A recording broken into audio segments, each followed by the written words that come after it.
Okay. Is the mic working?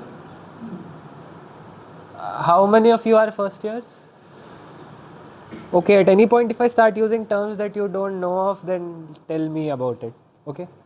Cool. And everyone else, please ask questions if you have any questions. If something doesn't make sense, please let me know. Whatever does not make sense, we'll discuss more about it. Apart from that, after the lecture, I will also share some questions and the notes. Try to go through the questions. I'll also include the solutions. If you don't want to solve completely on your own and are having trouble with it, just refer to them. I think without them, you will not be able to follow the. I mean, it's just useless if you don't do them. So if you're interested, if you find this interesting, try doing them. Okay, first I'll just go over some basics of modular arithmetic and get you the hang of the notation that I'll be using. So, okay, we consider a finite field with a size of q. So what I'll be denoting it like this, and it basically means that this contains 0, 1, dot dot dot up to q elements. This follows modular arithmetic in the sense that this wraps around. What I mean by that is, if for example we are if we are considering f of 2, this is nothing but the binary alphabet that we see. So for binary alphabet, the addition is the XOR gate that we have heard about. So 0 XOR 0 is 0 and 1 XOR 1 is also 1. So what this basically means that 1 plus 1 is 2, and you take mod 2 for this addition, and so you get 0 because 0 mod 2 is 0. So this is the this is the thing that we have already seen, I hope. And similarly 1 XOR 0 is 0 XOR 1, which is 1. So similarly this can be extended to any finite q, and when we do that we get a finite a field of finite size q. So if we have to give you another example, if we consider 0, 1, 2, 3, and if I ask you what is 2 plus 3, 2 plus 2 plus 2, 2 plus 2 is 4, and mod 3 will be 1. So we write this as 2 plus 2 is 1 mod 3. So this is the basic idea of modular arithmetic. It's just taking a mod. So it's sort of, that is why I mentioned in the beginning that it sort of wraps around. So once you reach this end, you come back to this side. Similarly, multiplication works in the same way. If we have, like, if addition works this way, multiplication is the same thing. Okay, so I'll be denoting it using that f with a subscript of q. Cool. So now that we know how single, like, if single digits in modular arithmetic work this way, we can also define vectors that work in a higher dimensional space of finite fields. So if I say f of q with a dimension n, then this means that any x which is x1, x2, dot dot dot xn belongs to f of q f of q to the n. This basically means that each xi belongs to the finite field q, and this is just a vectorial notation of all of these n1s belonging all of these nx's belonging to the finite field q. Similarly, all the this forms a vector space. I can like, it's basic because the addition operations that we see over here follow the closure property. If you add two elements from f of q, they end up in f of q as well. So this entire vector also, it's the same component wise thing that we have done. There is nothing new here. The only new thing here is this is a vector space which has modular arithmetic. So everything, that all these individual elements are just taken mod of q, and that's the only difference that we have. So this is a vector space. Does that make sense to everyone? So this is a kind of discrete vector space. Correct. So if I have anything over here, let's say I have 5, and if I consider q to be 2, so I cannot have, I have 2 options here, 2 options here, 2 options here, 2 options here, and 2 options here, because q equals to 2 mean I just have these 2 alphabets, so to speak. So I have 2 to the power 5 elements in this, and that's it, right? So if I have firstly, a vector space needs to have a 0 element, so it will have a 0 element. If I consider any other one, I can add them up, and it will still end up in this f 2 to the power 5. 2 because we are using binary, and 5 because there are 5 elements that I'm considering. Okay? So if you add 1 4 zeros plus 1 4 zeros, it would be 5 zeros. 1 4 zeros plus 1 4, correct. So the inverses are defined that way. You do not have negative elements over here, but since it's modular arithmetic, you can sum two positives up and get 0. And similarly, all the other axioms are also validated. I'll share the notes for this. That's a little too mathematical and not very useful. But the point being that you have a vector space which has q finite alphabets, and it can be of any dimension n that we choose. Okay, cool. First year are you going tomorrow? Right. Cool. Okay, so now today's lecture will majorly be only about classical error correction and why, like, I'll just give you a hang of why errors occur, what do we mean by errors, how do we deal with them in a classical setting. So mostly we'll be dealing with binary. This q that I mentioned, that will mostly be set to 2, but just to make this theory a little more general, we treat it to be any random q. Okay, so what do we mean by errors? Correct. Go on. First of all, I have some questions about the vector space that you constructed from this finite. Go on. Do you have subspaces of these vector spaces? Yes. Okay, and are these constructed on the same finite field or? Yes, they are constructed on the same finite field. That is how you do projections on this. Correct. Yes. So Can you also construct some special kinds of subspaces which are formed on smaller fields, smaller finite fields, so to say? which are part of this bigger. And is that concept useful in any sense? It is very, the question is very Yeah. deviant from what you are talking towards. As far as I have done stuff, that is not useful. I'm not commenting on whether it's possible or not.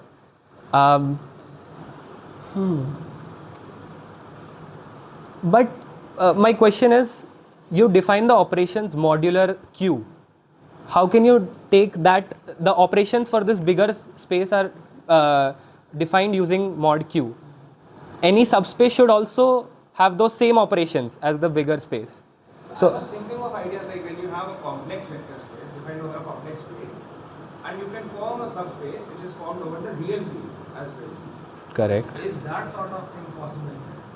Okay, I don't know about that. It's not useful in like as far as Real theory. numbers, you can go down to integers and so on. Yeah. I don't know. Maybe that is possible. We'll check it up. How can you do the modular arithmetic with complex figures? No, I'm not talking about modular arithmetic right now. I'm just asking if in the case of modular arithmetic you can also form such hierarchies. Okay. And if is that useful or not? Okay, we'll check about it. It's not useful as far as I've seen stuff in this field, but yeah, maybe. Okay, so errors are anything that changes the information that we have with bits. So whenever I mention bits, just keep in mind this q equals to 2 condition is there. So anything that changes the information that is stored by bits is what we call an error. So the basic structure with which we have this entire errors occur when you disperse information. Errors cannot occur to information as it is. When I try to disperse that information to people through a channel, that is when errors occur. So the basic idea that we have is that we have a sender who has a message and he sends it to a channel, and through the channel a receiver receives it. Now problems arise when this channel is noisy. By noisy, for example, bits, if we disperse bits through the channel using voltages, if the channel introduces any fluctuations in those voltages, so our ones and zeros can become irrecognizable. By that I mean, if we have a 0 here and a 1 here, and this is voltage, so we use 0 voltage to signify that we are sending the bit 0, and if we use, let's say, 5 voltage to denote that we are sending the bit 1. If there is any offset in the channel that it introduces, if it introduces an offset like this or anything like that, the distinction that we have between zeros and ones will not be very evident to the receiver that is on the other hand. So this is how the errors are usually introduced in the system. So, like it offset is basically any sort of noise that it can create. अगर इसने खुद, if it adds a voltage of its own, and I want to send a 0, it will be at like 2.5. If it's at 2.5, you have no idea whether it's 0 or whether it's 1, because the offset could be anything. So random things can happen in the channel. This is just one example of how it can happen in the case if we send it using voltages, but that's not important. The point being, any sort of errors can occur, and when we are talking about bits, one of the most common errors that happen are bit flips. So if I want to send the message 101 through the channel to my receiver, and if my channel randomly changes a bit, it flips a bit at random with a probability p, let's say. So there is a possibility that my 101 will encounter a noise, will encounter an error, a noise through the channel when it's passing through the channel, and it can be turned as 111, and my receiver will receive 111. And my receiver will conclude that the sender wanted to send 111 and he'll be happy. But that is not the information that I wanted to convey to him. And so these sorts of errors are usually what we consider when we are talking about classical error correction. Bit flip errors are the most common ones. And the way we deal with these is by adding redundancy. So if I just send, so this is my message. This is what I'll be calling the message. The message is the information, the pure information that the sender wants to convey to the receiver.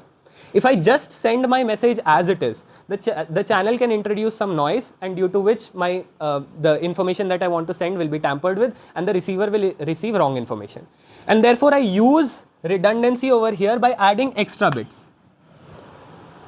These extra bits hold information that help him identify whether the information bit that I have sent is changed by errors through the channel or not. I'll give you a concrete example. I'll suggest a very simple, very mundane way to encode information. This process where sender includes these extra bits is called encoding. Whenever the sender adds extra bits to his message, he adds to add that redundancy. That process is called encoding. And so we introduce a new sort of component here, which is the encoder. And here, similarly, since we are encoding it, we'll also have to decode it at the other end.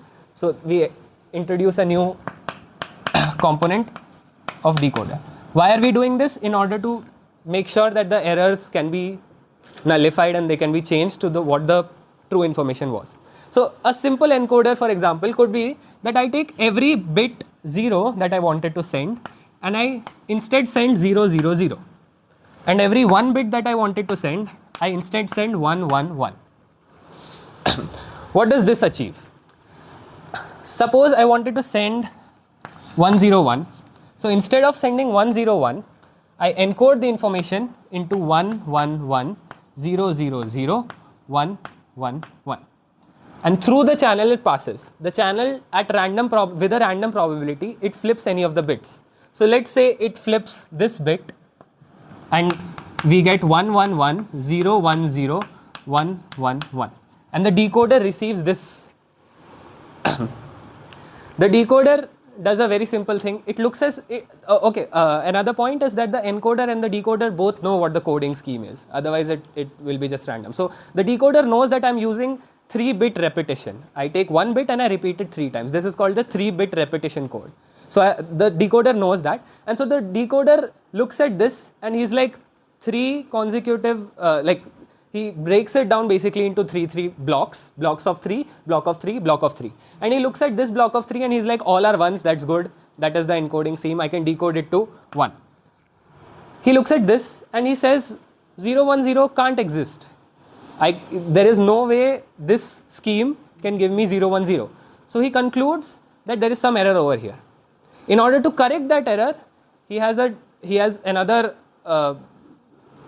he makes another decision that we'll choose the majority. The probability p with which any bit is flipped is very low. So 2 bits flipping in one block of 3 is very unlikely, but 1 flipping is likelier than that. So he concludes that this must be 0, 0, 0, where the middle bit is flipped to 1. So he concludes that the middle one is 0. And he looks at the last one and he's like, fine, 1. And he sends it, and the receiver instead receives this. So this is the basic way in which classical error correction works. We have message. This is the information that we want to transfer. We have an encoder which encodes this to a higher to add redundancy to the message bits, and this is what we call the code word. The encoder takes the message and makes it into a code word. The decoder takes the code word, sees whatever instructions it has been given in order to correct the bits that have been changed by error, and it takes it back to the message word, and the receiver receives it. The 3-bit repetition code makes sense. Okay. The 3-bit repetition code comes from this is sort of a lookup table. You look up that if you want to encode 0, you encode 0 by saying 0, 0, 0. You encode 1 by saying 1, 1, 1. We encode generally by such lookup tables, and that is very inefficient. Suppose it's not just this. If I give you a little more elaborate scheme, it might be something like this. This is encoded to 1, 0, 1, 1, 1, 1, 0, 0, and maybe 1, 1, 1 is encoded to 1, 1, 1, 0, 0, 1. It can be a lookup table like this.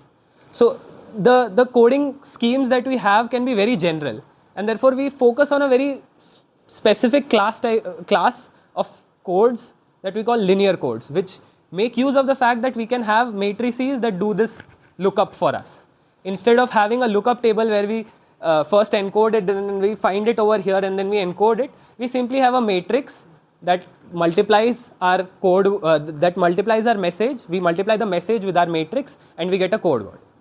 So that class of codes is called linear codes, and linear codes is primarily what is used in all of classical coding theory in order to do error correction. So we'll look at some properties and understand what linear codes are about. So did this entire sender, encoder, channel, decoder, receiver, did the motivation and how it works for the 3-bit repetition code, did that make sense to everyone? Cool.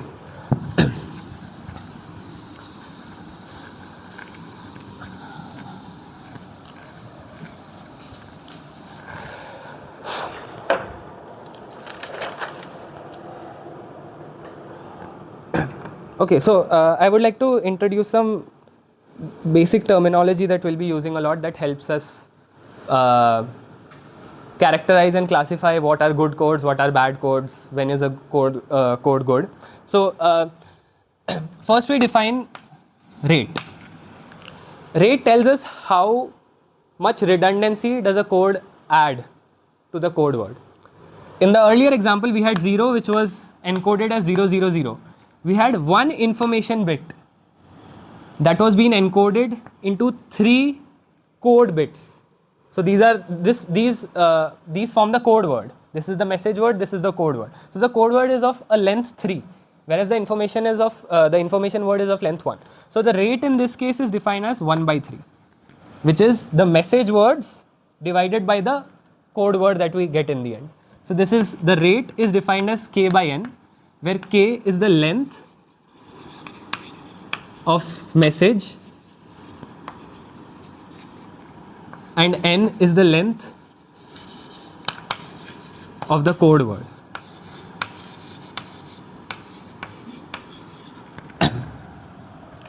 And the encoder is usually denoted by a phi.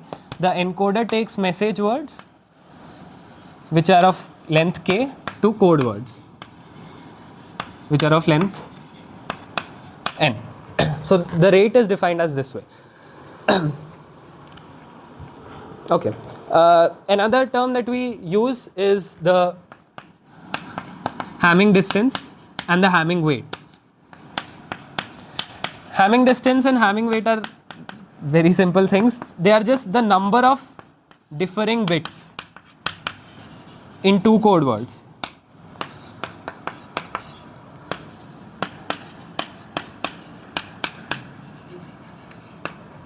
So for example, if I have 1 0 1 1 1 and if I have 1 1 1 0 1, I can this is x1 and this is x2. If I ask you what is the Hamming distance between x1 and x2, you simply count the number of differing bits between these two. This is the same, this is different, this is the same, this is different, this is the same. And therefore the Hamming weight between these two is 2. Hamming weight is defined between two strings necessarily. Hamming weight is the number of non-zero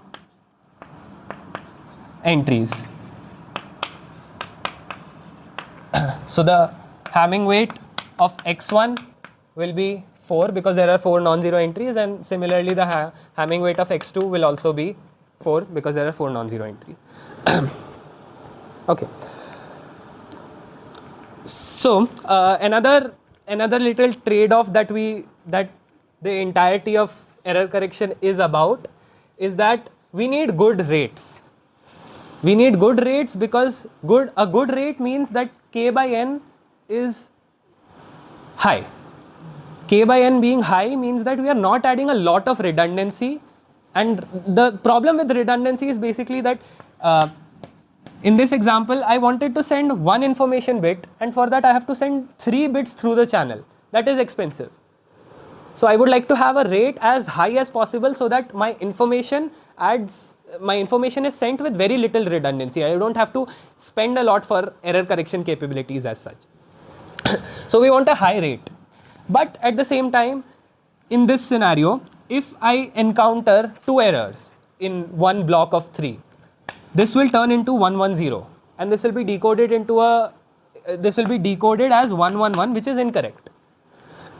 And so one possible solution to this would be, instead of repeating it thrice, I can repeat it 5 times. If I repeat it 5 times, if 2 of them are turned, I can still go like, no bro, it's 0, 0, 0, 0, 0.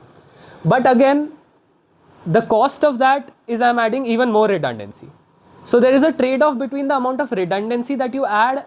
The more redundancy that you add, the more error correction capabilities that you get. Naturally, because you will be able to convey more information about the information bits that you have. So that will reduce your rate. So the entirety of error correction reduces down to having good rates, but at the same time having good error correction capabilities. There is a trade-off between the two. As you increase redundancy, the error correction capabilities increase, but the rate decreases, and vice versa. Okay.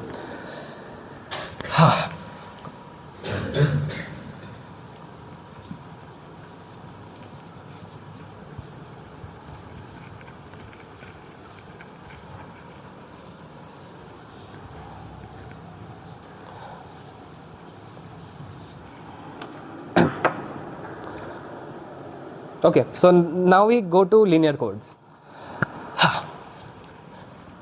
Where do I start from?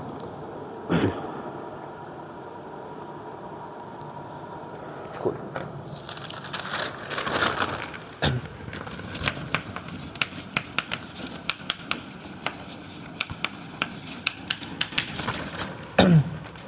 So we saw in the earlier example that we have k message bits that we encode to n. This is the code word.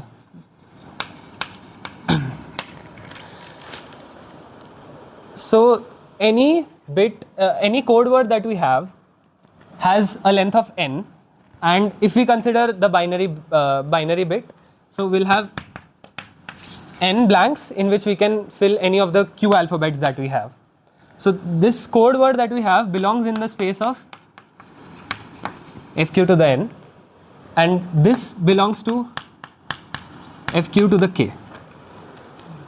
And we define a linear code by taking a message word which is in a k dimensional space and embedding it sort of in a n dimensional space. This n is naturally greater than k because we are adding more redundancy to the system. And to take this, we can easily define a encoder, which is a matrix itself, because both of them are vector spaces. So we can define a transformation matrix that takes our message bits and encodes them into code words. Okay. So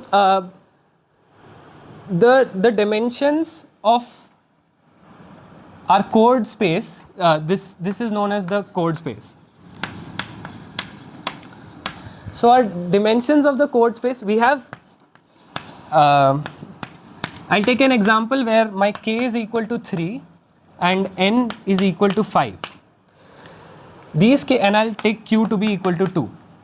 These three spaces can take two values, two values, two values, and they'll be encoded to something which has with a block length of 5. This n is also called block length. The final code word length is known as block length.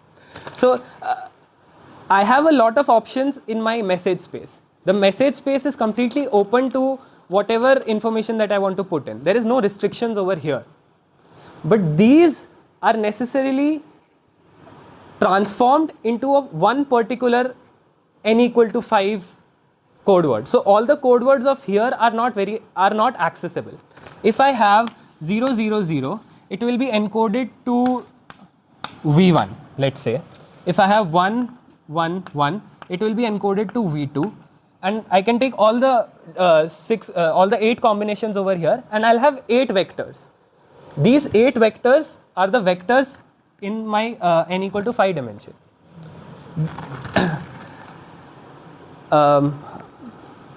to confirm, this is a bijective multiple. Yeah. I think a better.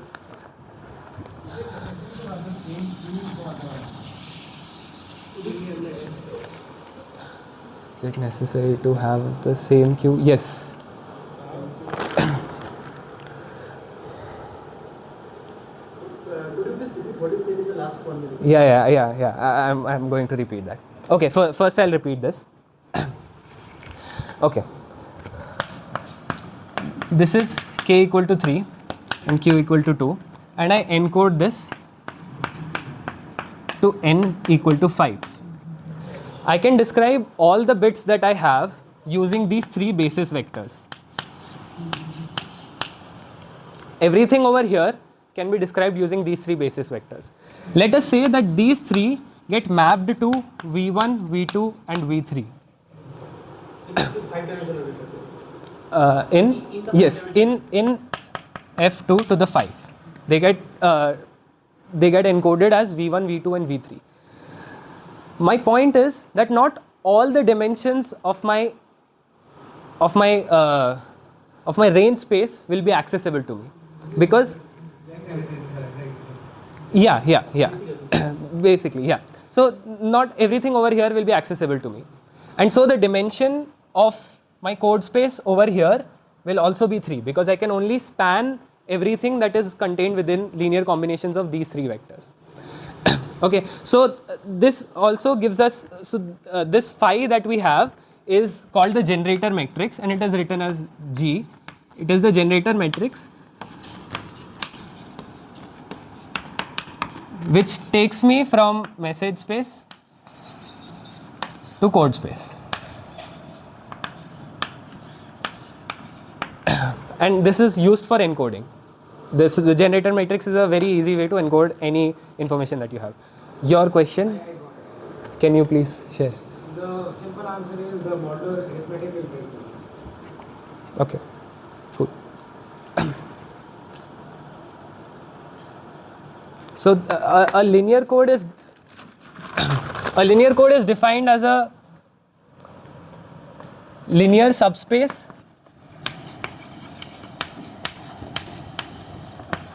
of f q to the n. It's a subspace because it does not span the entire f q to the n. It will have a dimension which is lower than n, and so we can also describe this using another matrix which is called the parity check matrix. The parity check matrix is so the generator G is the linear transformation from the message space to the code space, and yeah, fine. I don't need to explain this further. Cool. So we have the generator matrix, and now I'll also introduce this thing called a parity check matrix, which is defined, which gives us the code space, which is the null space of the parity check matrix. What I mean by that is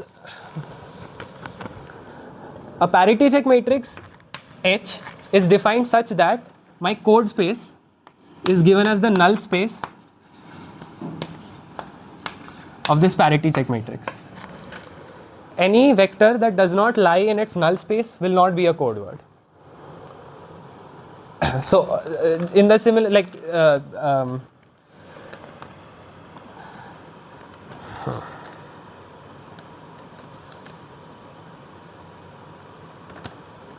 did this make sense? That I define the code space to be the null space of the parity check matrix. So what is parity check matrix? Okay, so the parity check matrix, the name primarily comes from the fact that parity is when you sum up.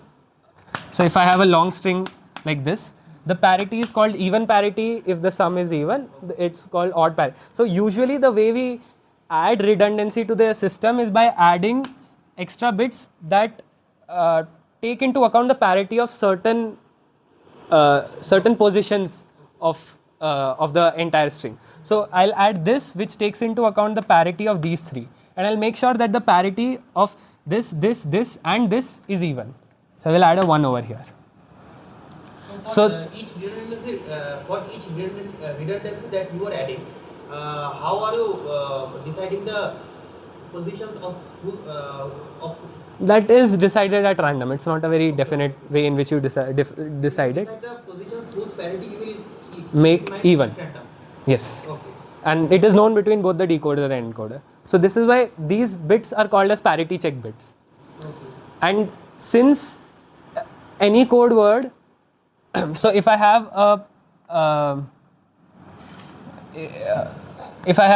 something like this, I just add one extra bit which acts on the parity of this. This will lie in the null space of the parity check matrix. If this is 0, then the parity check matrix will give me, the parity check matrix will force it to be a 1.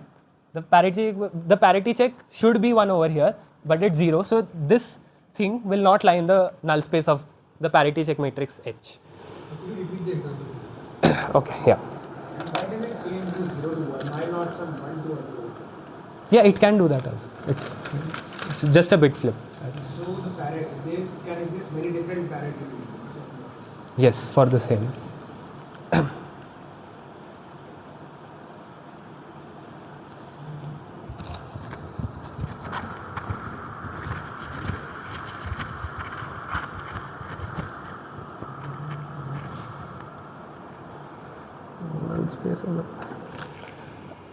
Okay, so I'll give you an example for this. I think the example will make it much more clearer.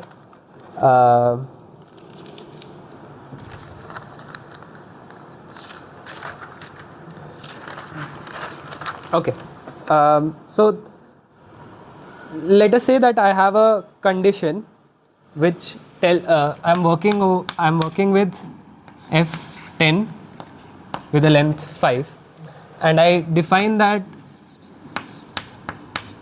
this is my parity check, that the sum of all of the CIs, where I goes from 1 to 5, will be 0. So this is the constraint that I have put, that I'll make sure that the parity of all the 5 bits will add up to 0. So I have, let's say, k equal to 4. I can add anything from 0 to 9 over here. So it can be 1, 2, 4, 5 here, and I add an extra bit over here, and this extra bit will make sure that this parity is 0. Okay, so this is So f10 dimension 5, right? So are we talking about the code space or the code space. The code space. That's the code space. We have 5. This the k equals to 4. That means this is the message space, and I have the code space is of length 5, and I make sure that this constraint is followed. Okay. So this is how the So could you please explain how you check the parity condition for this particular example? how do I check the parity? The parity relation, the summation relation for this particular example. Okay, so the parity check matrix for this particular example will simply look like 1, 1, 1, 1, 1. Because any code word C, which is C1, C2 to C5, if I multiply this with if this belongs to the code space, this will be equal to 0. So the code words are defined as the null space of parity check matrix. I can have multiple conditions over here, and that will just, if those conditions are independent, they will add more rows over here. So multiple constraints at once will be fulfilled by my parity check matrix, and make sure that the code word that I have belongs in the code space. So in the did that make sense? Did that make sense to everyone? Okay.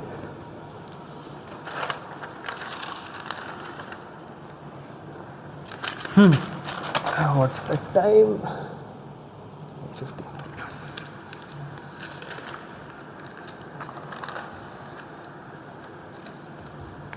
Okay, so now that we have described what linear codes are, and we know that they can be described by either the generator matrix or the parity check matrix, we define another very important term that we keep using, which is the minimum distance of a code. The minimum distance of a code basically tells us how spaced apart the code words are.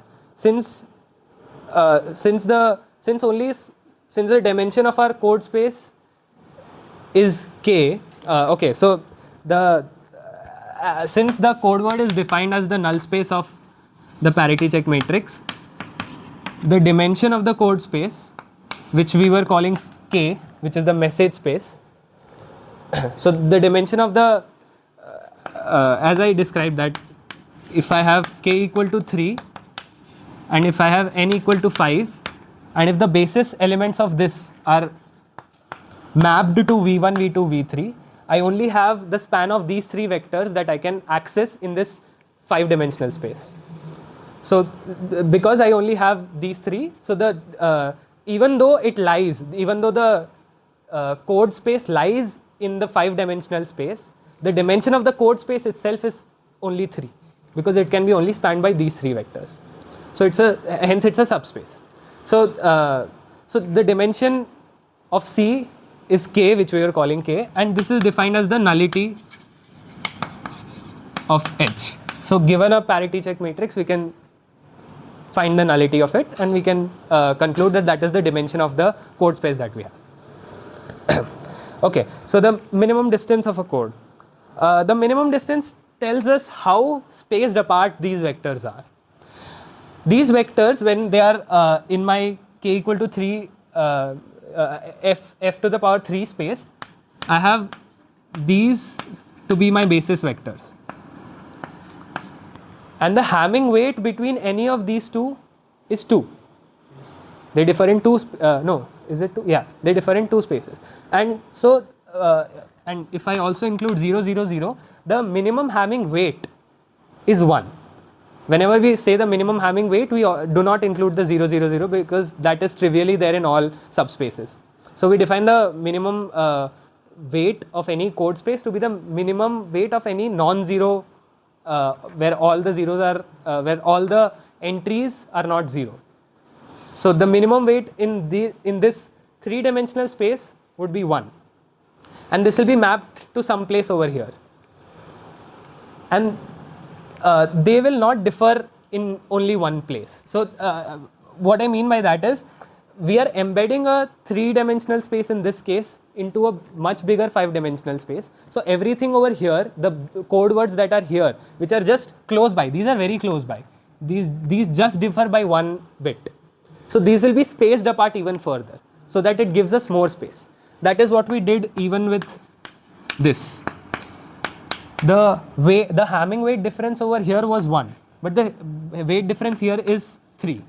So it gives us more space between the code words that we have, and that is the entire point of it. So if I have code words which are very close by in my k-dimensional space, and if they get further over here, and an error in my k space, this is the k. These points are those in the message space, and these are the ones in the code space. So any error will take me from here to here in my k space. I'm calling this the k space, but that's wrong term. My message space, any error will take me from one message word to the other. But over here, it will just take me over here. and that's the. It will go outside the code space. It will not. It will go outside the code space, but it will remain inside the f to the n. Yes, it will. So any error will take it out of the code space, but it will keep it inside the f to the power n space. So any error will only take me here. It will not take me to the next closest code word because there is more space over here. So the minimum distance is this idea itself, that what is the minimum distance between two words. Over here the minimum distance between two code words is necessarily 1 because 0 0 0 0 is there, and put a 1 anywhere else, it gives us the minimum distance of 1. But where these encoded, where these are encoded to, they'll be a bit more spaced apart, and that will give us a different minimum distance. So any error will not take us to the next code word, it will take us to somewhere else which is not in the code space, and we'll be able to sort of measure how, like, this small jump which takes us out of the code space is what we'll utilize in order to get back to the code space. Okay, so the minimum distance is given as the minimum weight of the code word. Any code word over here, the minimum weight of that code word will give me the minimum distance of a code. Okay, so we know that encoding, I mentioned that the encoding can easily be done using the generator matrix. But how do we decode? If we have errors which take me outside of the code space, how do I decode the entire thing? So the standard way to decode it is using what is the minimum distance, right?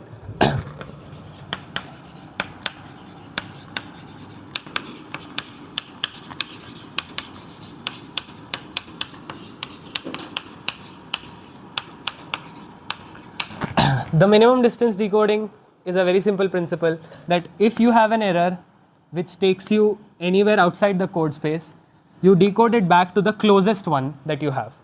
You decode to the closest code word that you have. And that is why the minimum distance is very important. If the minimum distance is very low, a few errors can make me closer to this one rather than this one. And I'll decode it to this place. So I want the minimum distance to be as high as possible so that the vector spaces, the code words that I have are very spaced apart. The more spaced apart they are, the better error correction capabilities I have. Back to this example, if I, instead of 3, if I used 5, these are, and 1 1 1 1 1, these are even more spaced apart than these, and therefore that distance between these two versus the distance between these two gives this more error correction capabilities because they are further spaced apart. The minimum distance is higher over here. And so Rate will also decrease. Rate will also decrease. yes, the rate will decrease. Again, the same trade-off that we have. And so minimum distance decoding is in principle very easy, that you decode to the closest code word that you have, but doing it in computation wise is a little tricky, and for that we use cosets and syndromes. And so the idea is, in order to do this minimum distance decoding, I need a sort of okay, so this is a little bit of okay, so I have a code word C. I send C through the channel, and the person receives Y, and the channel can be said to add a error vector E, right? So I have C plus E equal to Y. This Y does not lie in the code space, does not necessarily lie in the code space. It can also lie outside the code space. This C necessarily lies in the code space because I had a message word which I encoded using the generator matrix, and I got C to be the code word. This error can be anything which can take me from this place to this place which is not in the code space. So I can end up anywhere, and this is the received code word. And the entire problem of minimum distance decoding is to simply take this Y and to add the appropriate error vector so that I get back to this. Okay, so Essentially mimicking the inverse of generator matrix. Is it the case? no. It's some error you are trying to figure out the inverse of that. Generator Yeah. taking from the message to the code space. What you said will work if there is no error. If it's in the code space, I can go from the code space to the message space if it is there in the code space. But if this error takes it out of the code space with a small deviation, then I can't do that. So so I can write C to be equal to y minus e, and since C lies in a subspace, there is also a minus C dash in the subspace, and so I can write E to be equal to y plus C from this, y plus some C. And so the error vectors that can, Shouldn't it be E equals to y plus C dash? yeah, sure, matlab, theek hai, it's equivalent only, it's fine. So the set of error vectors can be given as y plus the code space C. This is a coset of our code space. So all the error vectors that are possible, all belong to the coset of the code space translated by y.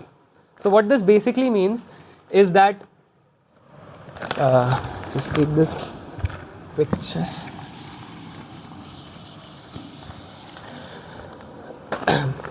The idea is to understand what does this mean. This is the entire code space.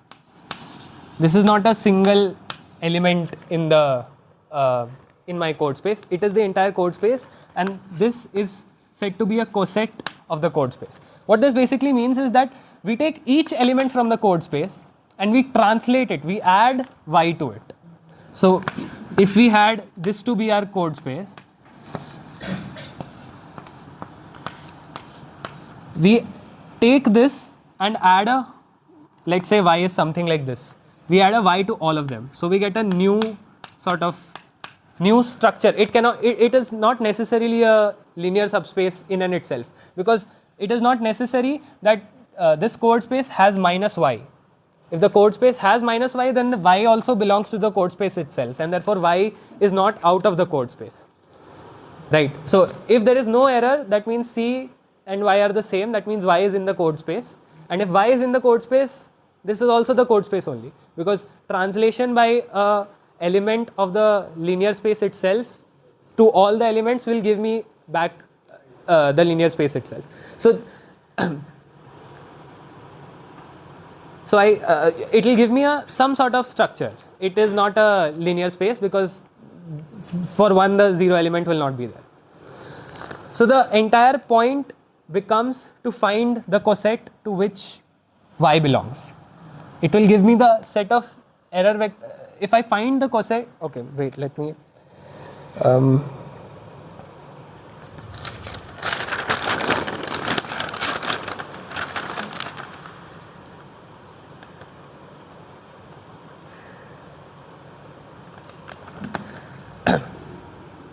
Okay, so the idea was that I want to find the minimum. I want to find the closest code word to y. If all the error vectors can be seen as translations of the entire code space, the minimum weight of this translation will give me the error vector. Okay, what I mean by that is there are a lot of errors that can act on my received on my code word y, on my code word C. There are a lot of errors. All of them can take me to different places. What I mean by that is that I have a C over here, and I have a C dash over here, and I have a C double dash over here. And if I receive a y, I could have had a error vector E which is like this. I could have had a error vector E dash which could have been like this. I could have had a error vector E double dash which could have been like this.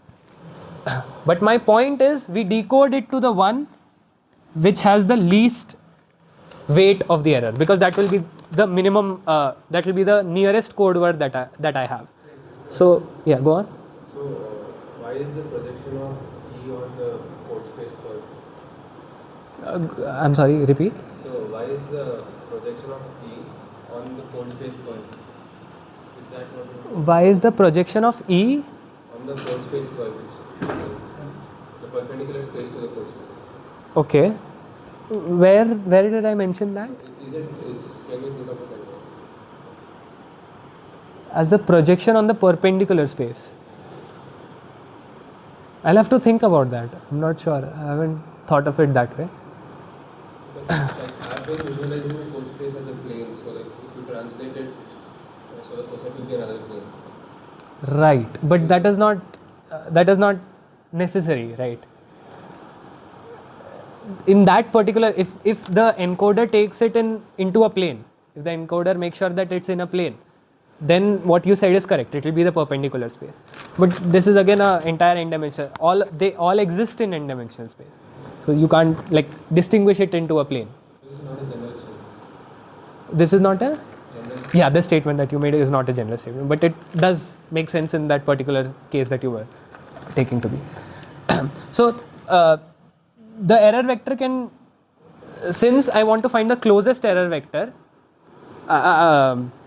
since I want to decode to the closest code word that I have code word y which has an error e which takes me to y. Now I can the thing I was explaining over here is that it could also be possible that I have a different c dash and a different e dash which is further away, but the error can take me to y as well. But since minimum distance decoding wants us to have the least error, it takes into account the least error. So I want to find the least weight vector in this coset, because that least weight vector will correspond to this least weight error vector. So the entire MDD framework now becomes that we find coset C in which y belongs.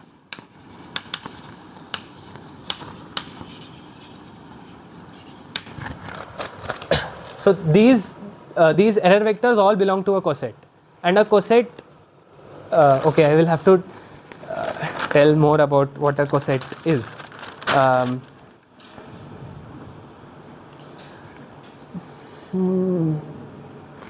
Okay.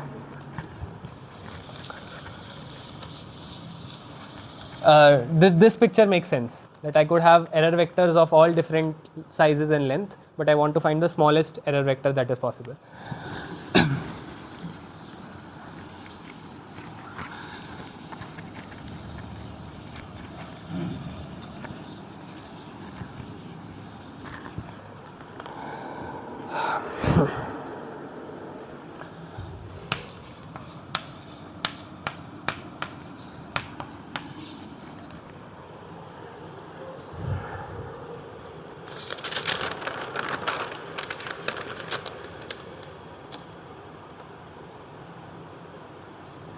So for any code space C, which can be drawn like this, I can have many different cosets. By that I mean I can displace it by this y, I can also displace it by this y dash, I can also displace it by this y double dash, and all of them will give me different cosets. If I have received an error, if I have received the word y, and if it does not lie in the code space, I know there is some error in it, and the error definitely lies in a coset. The error is simply something that translates your code space by a small y, and that gives us the error vector. So the entire problem of minimum distance decoding boils down to finding which coset does my received word y lie in. Because if I have found the coset, this is the coset in which your y lies in. No other coset will have y. If there is a y dash plus c, this will not, y will not belong if y dash is not equal to y. Because the translations are different. All of the cosets are disjoint. None of the cosets will have any overlap between them, because they are translations of a fixed space by different amounts. So it will all be, if the y becomes so huge that it takes me here, then y belongs to C itself. Right? So all the cosets that I have will be different. And these cosets will also, there is another property that these cosets partition the entire f to the n. All, go on. So what will happen, let's say, if we add some y dash, and it essentially boils down to adding y to the next element. Does that have any significance? That will again, both of them will lie in the same coset. So if okay, can you repeat your statement? So suppose, let's mark the point 1, 2. Here. Yeah. So let's say you add 1 plus y dash, and that is essentially equal to y1, Okay, y1. and that position is equal to 2 plus y. 2 plus y. y1 is greater than y2 or y dash, whatever you want. Okay. So does that show us? Okay, great. So, okay, fine. This gives me a good segue to go into the next part, but okay, we'll name these things C1 and C2. You are implying that C1 plus Y1 will give me C2 plus some other Y. My claim is that both of them will lie in the same coset. If this is okay, how do I? Then C1 minus C2 will be equal to Y minus Y1. Agree? C1 minus C2 is some other C. So this Y minus Y1 belongs to the code space. So if Y minus Y1 belongs to the code space, that means there is a difference between them, which is some Y double dash, which does not, that translation gets cancelled out. So if this is translated by Y and this is also translated by Y, if you subtract them, you will get in the code space. If this was not in the code space, then that would imply that Y and Y1 are not the same translations. But since they belong to the code space, they are equivalent to the same translation. This like another way to think about this is if I do it like this versus if I do it like this. So I'll have this to be Y dash, but Y plus C will give me Y dash. So I have this over here.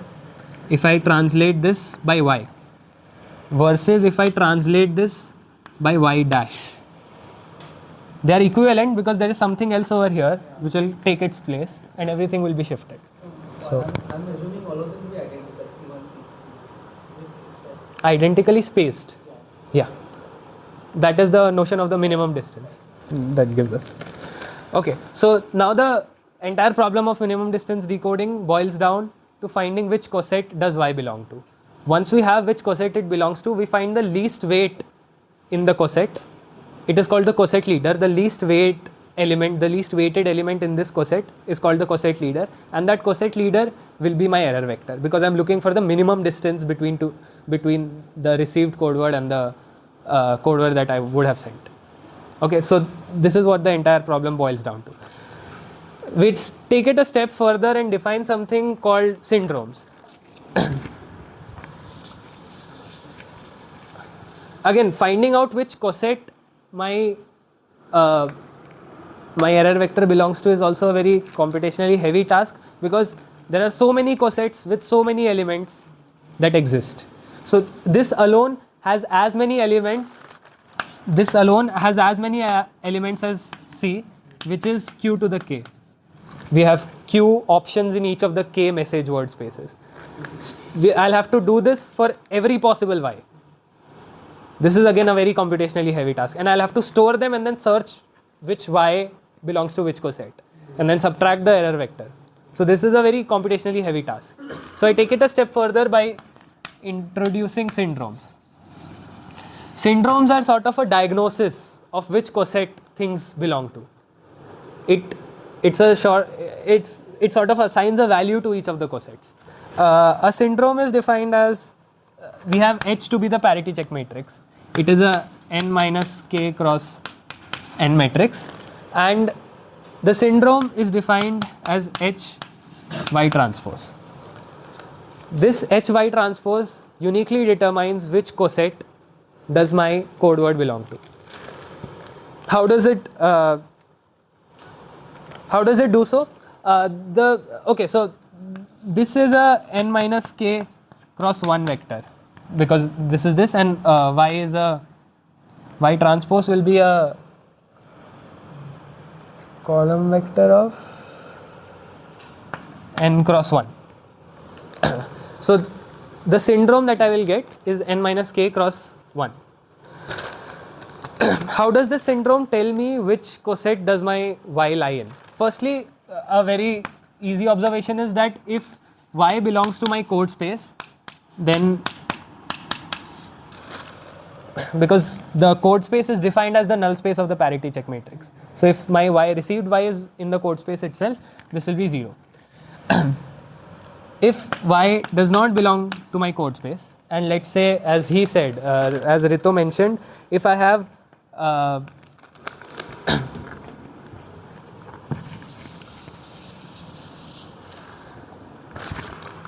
I'll just write it in the form of a claim that y1 and y2 have same syndrome if y1 and y2 belong to same coset. And this is very easy to prove. If y1 and this is y2, right?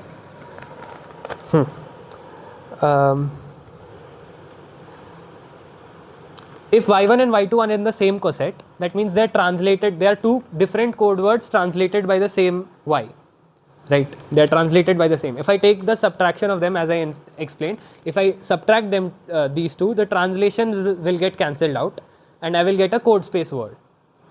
So I have this translated to this, and this is translated to this. If I take a subtraction of them, I will get a code word, because the translations cancel out.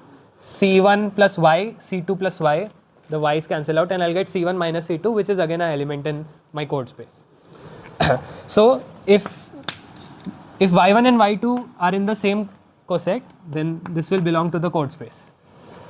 And if y1 minus y2 belong to the code space, then the syndrome of y1 minus y2, again there is a transpose, like there is a transpose here, the syndrome will be 0, because y1 minus y2 whole transpose belongs to the code space, and that means hy1 transpose is equals to hy2 transpose. And all of these things are double implied. So if y1 and y2 are in the same coset, then they have the same syndrome, and if two vectors have the same syndrome, they belong to the same coset.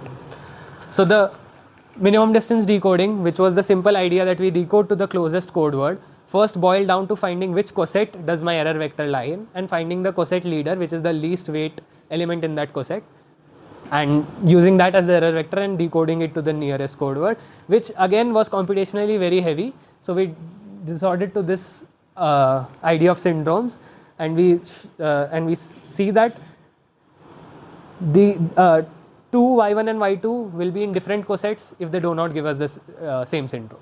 So the syndrome uniquely represents each and every coset that we can possibly have. So now the entire problem of storing all of those cosets reduced down to storing the coset leader and the syndrome. We just take a received y, find the syndrome, take the lookup table, find the syndrome corresponding to that, take the coset leader and subtract it, and we get the code space. So this was the syndrome and the coset part, especially the parity check matrix, is something that we'll be using a lot in quantum error correction as well. That is all that I wanted to cover for classical error correction. Do you guys want me to tell you about density matrices and quantum circuits and what else? Was there anything else? Yeah, basically density matrices and quantum circuits. So I guess the first two people are not aware of density matrices and quantum circuits. So if you guys are okay with it, we can continue. Are you okay? I mean, I am not planning to do anything more. I was just planning to let them know about density matrices and that. So, huh? In the very lecture. Yeah. So would you prefer me to go over them right now, or do you want me to share notes regarding density matrices and that? Share the notes. Fine, no problem. Are you sure? Okay, cool. Okay, fine. That was all. We saw what linear codes are. We saw why we need error correction capabilities in the first place. The entire idea was that we take k-dimensional space and embed it into a bigger n-dimensional space that gives us more space between code words. How do we decode them? We decode them by using the nearest one. To find the nearest one, we first used Cosets. We identify each individual coset. Once we have identified the coset, we can take the smallest weight coset leader and subtract it, and we'll get the code word back. That is computationally heavy, so we resorted to syndromes. Cool. Okay, that was it. Thank you so much.